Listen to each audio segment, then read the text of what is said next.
Alright.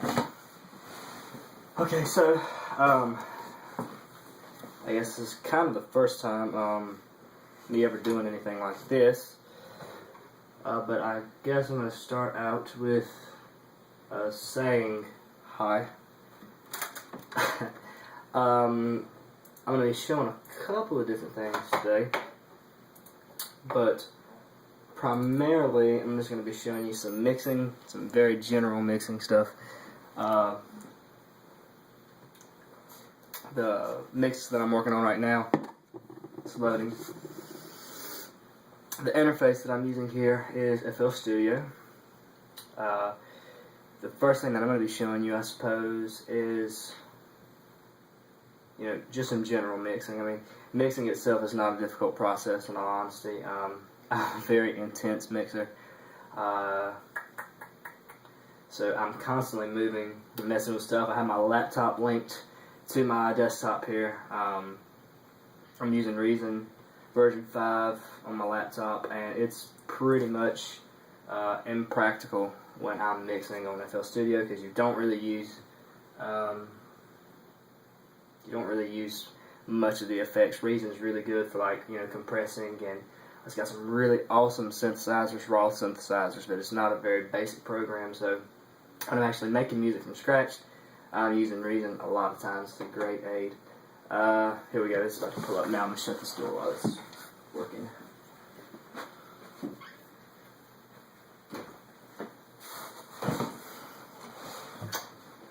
Okay, so. Alright. So looks like we got some basic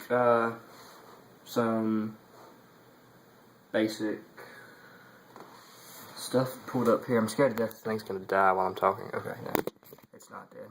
And to be honest with you, I'm not sure how good of a picture it's giving now. Oh well, okay, we're going with that. Sorry. Okay, so I guess I'll just show you just a basic drop. Get the mixer pulled up here. This shows you basically each channel that you have. You can assign different things in a DAW program, digital audio workstation like FL Studio. You can assign each individual piece of this into a channel. That's what they call it, and that's what these are here, channels. And when you assign something to a channel, you can go into the effects rack and assign parametrics, equalizers and stuff, so you can mess with the audio bands and whatnot. But that's mostly in the mastering process. I won't be showing much of that here. Let's see. Okay, so we just stick with the master track normally. And I guess I'm going to stop talking here for just a second and just show you some of this mix. It's kind of a club mix, peppy club mix, but it's got some different stuff in it. I'll start with Icona Pops All Night.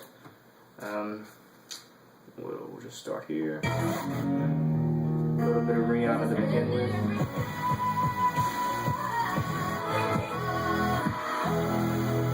Alright, we're just going to let this finish out here.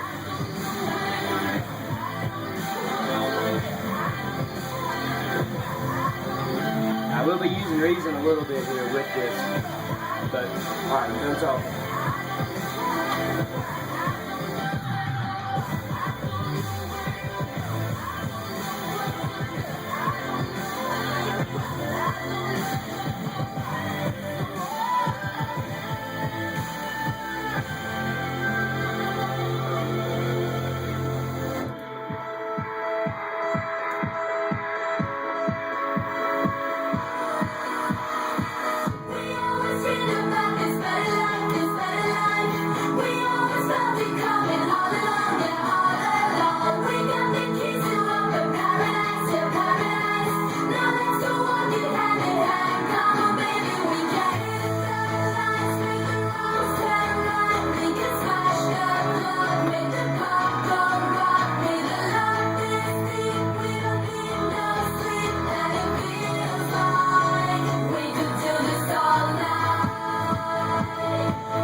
So that's basically just kind of a, that was, FL Studio right now is basically in arrangement mode. It's not in the performance mode. Arrangement mode's good for a soft studio environment kind of like this when you're just messing around, you're not really doing anything in particular. But,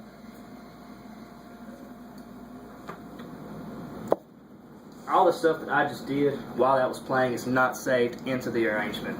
It's pretty much wiped clean, but I was playing it like it was performance mode, constantly messing with fader knobs, which can be applicable for more than just faders. These are your individual channel switches. You can't really see my Novation keyboard here, but I have pressure sensitive pads that are kind of unpractical when you're mixing as well, unless you're specifically making music. But I can configure these and my MIDI mappings to do more than just what they're for, like fader knobs or channel volume keys. And but right now I just have these set as volumes, but I can change them on the fly. You can kind of see them here move as I'm going through. But yeah, that's basically what the mixing process is for me normally. I'm not always going, like that. It's a relaxed environment more times than not. But I guess I can just play just a little bit else, a couple of different pieces of this mix, because this isn't going on iTunes or anything. This is just for a club out in Greensboro that actually wanted me to do some really trancy work, not hardcore thuggy stuff, except at the front here. There's a song by Borgor and Waka Flocka Flame. And this girl named Paige, I've never heard of her before, but she's phenomenal. She sounds so good on this track. But I'll just play a little bit at the beginning of this here. I don't think I'm going to play much of this. It's going to take way too long. But I'll touch a little bit on each piece that I've got going on here. Good reason. Just open back up fresh, back in the mixing mode. Okay, yeah, I'm just gonna let this just play as it is right now. It's a sick track, man. It's really good stuff.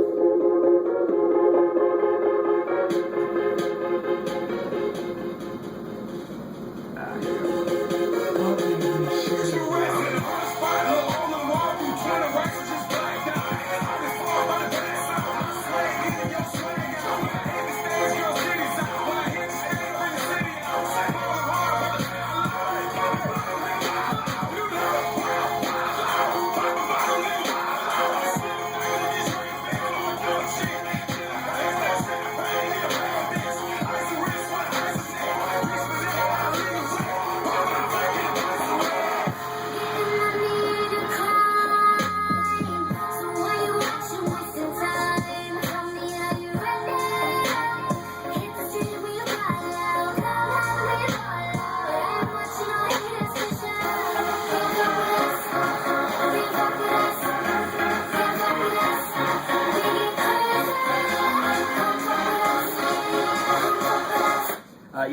So that's a really cool. It's kind of the intro to the mix here. It kind of comes out hard, and then we settle back into Kesha and Pitbull, which is that's a catchy song. I'm sure nobody said.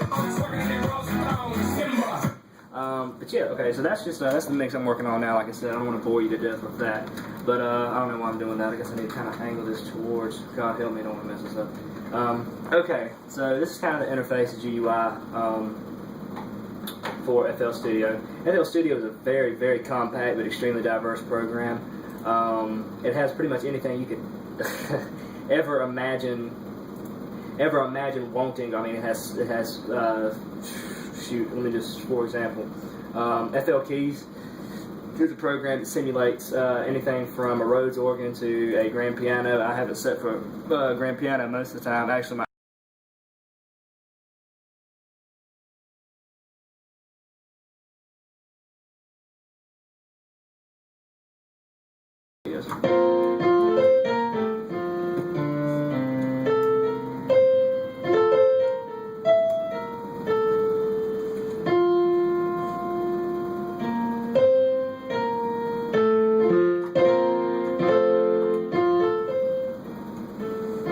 yeah, I'm not a great pianist. I'm steadily learning, so you're gonna bear with me on that. But it simulates anything from that to it has drum pads, which are like for these velocity sensors here, I can program the specific piece of a drum to each individual block here, and it's velocity sensitive, so not only does it play the sound, but the harder I pop it, the harder it actually sounds on here. So that's a really great feature. And a personal favorite of mine, Harmless, is a synthesizer. Everything you could ever want in a synthesizer. Fantastic. It has presets here at the top, and it has everything: low cuts, high cuts, attack, decay, release functions in both sound, SFO, and pitch features. Goes all the way through that.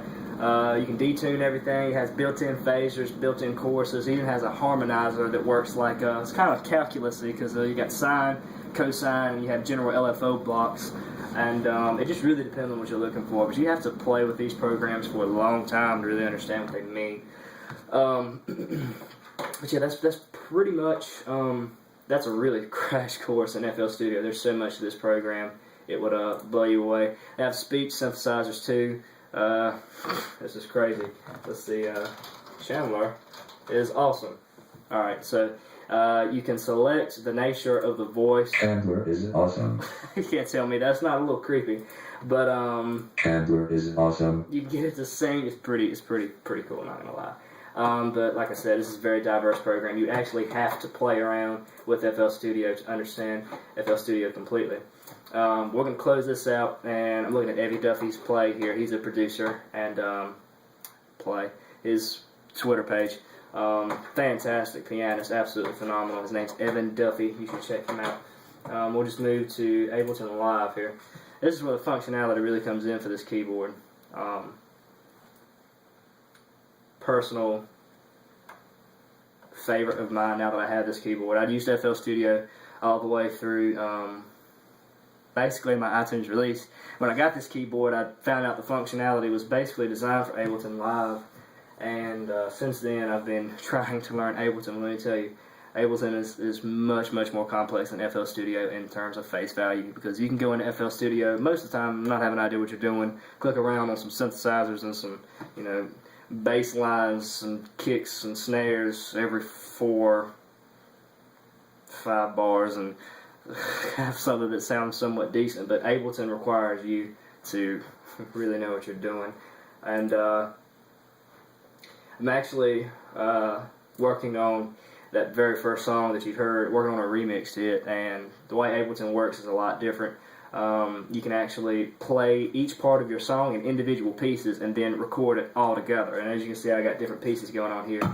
And here we go, man. It's got the full light up functionality. I guess we'll kind of move this here for just a second. Yeah, this is my velocity sensor pads. They work as drum sets if I wish them to work as drum sets. But they also have that in control feature where I can pretty much command my computer with my keyboard. And that's the point of a MIDI controller, which is what this keyboard is. It's a split keyboard MIDI controller kind of package deal. Let me tell you, it is awesome. So I'll just play some different pieces of this. I really don't have it figured out completely yet as to how I'm going to place it together. But we'll just get some stuff. I'll play Waka's intro. I came up with a pretty solid drum line for it. I had a analog arpeggiated synthesized kind of saw lead in here on the side, but I don't really know. I don't think it sounds that great. But this is I'm kind of sort of on the verge of completely deleting everything from Page's voice over. But we'll just start out with this right here. You rest in a hood spot, little hole in the wall through 20 racks and just blacked out. I just fall about to pass out. My swag in and your swag out. When I hit the stage, girls' titties out. When I hit the stage, bring the city out. Falling hard, but the foul out. Pop a bottle, nigga, wild out. You know, wild out. Pop a bottle, nigga, wild out. Slim thuggin' with these rain bands, I'm doing shit. Get up, still champagne, get a bad bitch. Ice and wrist with an ice and neck. Reach for that, I'll leave you wet. Alright, so that'll be the very intro to the song. I figured out I want to do that much. But if we move over to Paige's voice here, and I can't remember which drum line I had set for her I think it's this one, and it's just kind of goes with her voice. Let's see here. Maybe, yeah.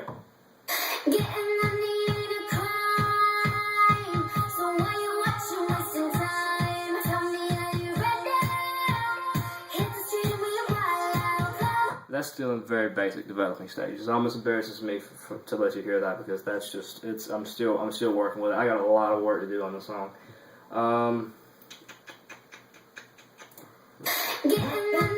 Okay, now that actually goes with Waka's part there. I don't know what style of EDM I'm trying to go with here.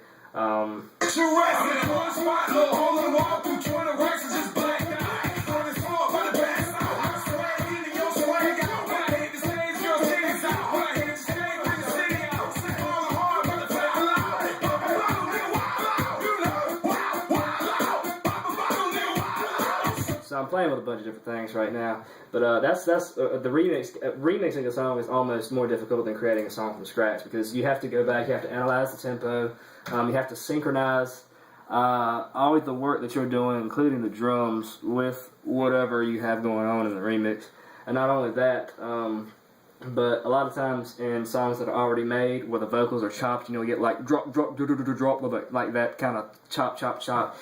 It normally doesn't start at the very beginning, so just a lot of tempo, a synchronization that you got to go through that software can't do. But this is something I've worked on from scratch, and it wasn't anything serious at all. It was just kind of casual. I was bored. I was in here making stuff, and I have a lot of little projects like this that I don't really show much, but I do have, and I guess I'll just kind of play this one. I know how this one goes. I think it's been a minute since I've looked at it, but we're gonna go with it. Okay. All right.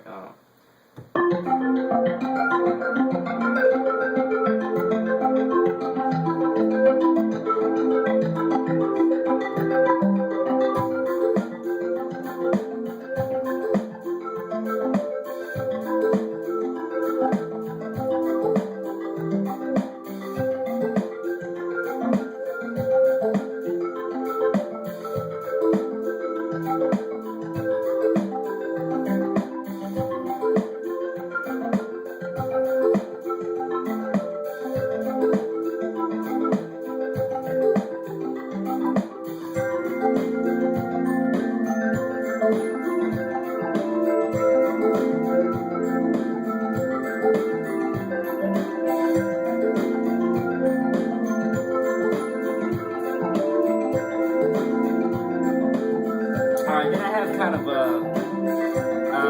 let's see, what's it saying? Sorry. Kind of a bassy analog line to go with this. I don't know if I'm keeping it either, to be honest with you.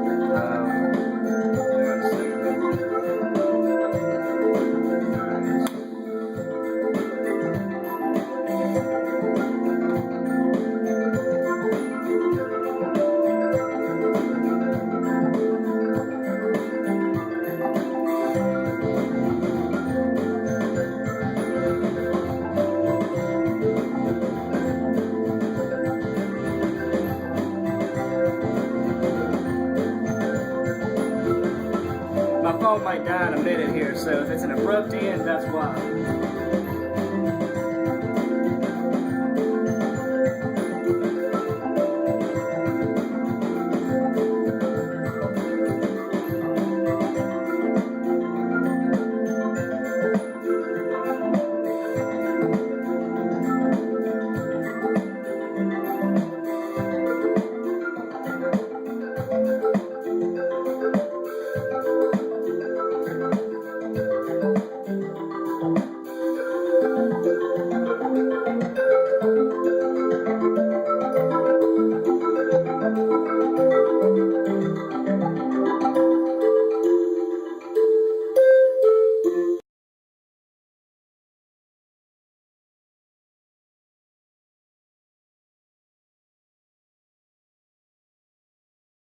a minute and 5 or so seconds long, and I got to fill this whole thing out, and I don't even know if I'm gonna keep that. This is like 3% done, literally. But I kind of know what the rhythm, and I want it to kind of come out to in the end, so that's why I'm able to manipulate it now to make it sound sort of like what it's going to be like when I get done with it, which is going to sound 8 million times better than this. Like I said, music like this is a working process. Very long working process. And I've got my guitars and stuff over here, my amp, my acoustic guitar, my other piano synthesizer. I got a whole studio set up in here. Sorry, I look a mess. Yeah, I suppose that's pretty much it. This is what it looks like for me. Several hours a day. Just in here messing around with both FL Studio and Ableton Live. Honestly, I'm using Ableton Live almost exclusively now because it works with my keyboard like this. It doesn't have the in-control functionality for FL Studio, but FL Studio is an amazing mixing program, and a DAW program as well in general use. But I kind of keep exclusive mixing for that. But yeah, this is the average studio session.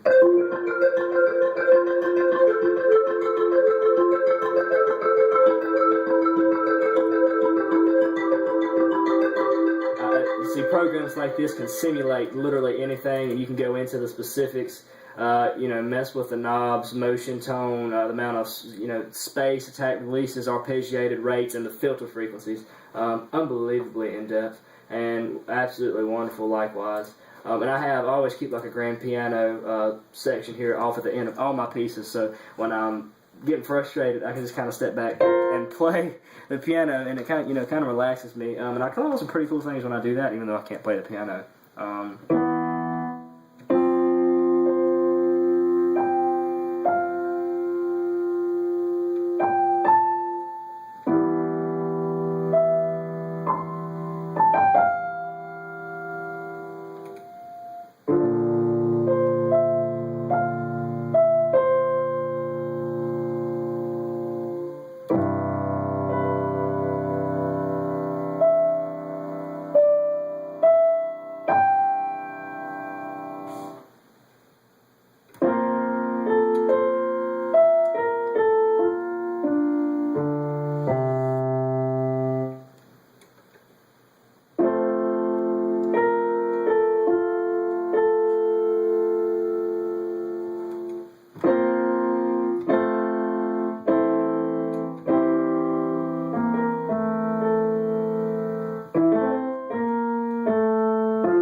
I could go on and on all day, literally. I just almost got into it, and when I do that, y'all be sitting there for the next 8 hours just listening to me play random stuff across the keyboard. But, okay, cool, neat, awesome. So, I guess I'm going to upload this somewhere. I'm not sure where. This is probably a really horrible video, but you got to forgive me. This is the first time I've ever kind of blogged my music experiences. And if you're in here when I'm actually seriously making music, it's crazy. It'll be an awesome thing to watch because I'm just so intense and I'm trying all this different stuff and I'm playing this and that, and it just sounds amazing just watching things go from scratch and coming all together. And remixing a song and it sounded great sounds even better. It's just a great feeling, accomplished feeling. So yeah, expect more music from me soon. I just kind of wanted to let y'all know what it looks like. It's a pretty complex setup. It's very complex music. Honestly, not everybody can do this, and those who can have studied it for a very, very long time. And I'm in the process of doing that. So it's a lot of technical knowledge. Honestly, more than any instrument I've ever played, including the guitar. Music theory. I've studied music theory. Music history, periods of music, romantic, baroque periods, about everything you can imagine, especially involving the guitar and classical guitarists, music theory within guitar, Dorian, Aeolian, Mixolydian, Lydian scales, all that good jazz, pentatonic stuff, even though that's basic stuff. But I'm rambling now, so I guess I'm gonna finish this video. This is a day or a few minutes in the studio with Channel Everett, and I hope y'all enjoyed it. Check out my music, my single on iTunes, Rising Above. I'm taking my time to make sure I can make quality music for my next release, so go support me, support my music so I can keep doing this stuff, because it's costly. It's very expensive. Yeah, Rising Above on iTunes. If you can't find the link or don't know the song, just message me, or DM me on Twitter, Facebook, send me a text, shoot me an email, and I will be quick back to you. So thank you guys. Y'all have a good night.